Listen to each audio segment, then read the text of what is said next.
അവർക്ക് 1000 നന്ദിയും ഐശ്വര്യവും ലഭിക്കട്ടെ എന്ന് പറഞ്ഞുകൊണ്ട് നമ്മളിന്ന് യൂട്യൂബിലേക്ക് നമ്മളിന്ന് തിപ്പല്ലി നമുക്ക് എങ്ങനെ കൃഷി ചെയ്യാന്നുള്ള ഒരു വീഡിയോ ആണെന്ന് നമ്മൾ ഇടുന്നത്. അപ്പോൾ ഇത് പന്നി ഒരു 5-ന്റെ വള്ളിത്തലിയാണ്.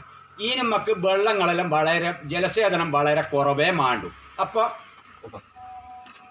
നമുക്ക് തിപ്പല്ലി കൃഷി ചെയ്യാന്ന് വെച്ചാൽ തിപ്പല്ലി നമ്മൾ ബെഡ് ചെയ്യുമ്പോൾ ഇത് വെള്ളത്തിലേക്ക് മാത്രമാണ് ബൈയിലേക്ക് മാത്രമാണ് ഇത് നടുവാൻ പറ്റും. ആ സ്ഥാനത്ത് പന്നി ഒരു 5 അങ്ങനെയല്ല. പന്നി ഒരു 5 ഏത് കാലാവസ്ഥയിലും നമുക്ക് കൃഷി ചെയ്യാം. ആ സ്ഥാനത്ത് ഇതും നമുക്ക് കൃഷി ചെയ്യണം. ഇതിപ്പം ബെഡ് ചെയ്താൽ ഇതിന് നല്ലോണം ജലസേചനമാണ്.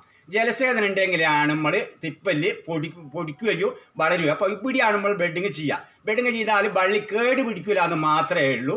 ഇത് നമുക്ക് നല്ലോണം ബയലേരിയയിൽ മാത്രം നനവുള്ള സ്ഥലത്താണ് കൃഷി ചെയ്യാൻ പറ്റുമെന്ന എൻ്റെ അഭിപ്രായം. ഞാനിപ്പോൾ എനിക്കിതിപ്പം കിട്ടിയതാണ്. എൻ്റെ തിപ്പല്ലില്ല ഞാൻ കൃഷി ഇപ്പം ചെയ്യുന്ന ആൾ ഇപ്പോൾ ഒരു മാസമായിക്കാൾ കൊണ്ടുവന്നിട്ട് ഇപ്പോൾ പൊടിപ്പിച്ചെടുക്കണം. ഈ മേലിപ്പോൾ നമ്മൾ ബെഡ് ചെയ്താൽ തന്നെ നനവ് നല്ല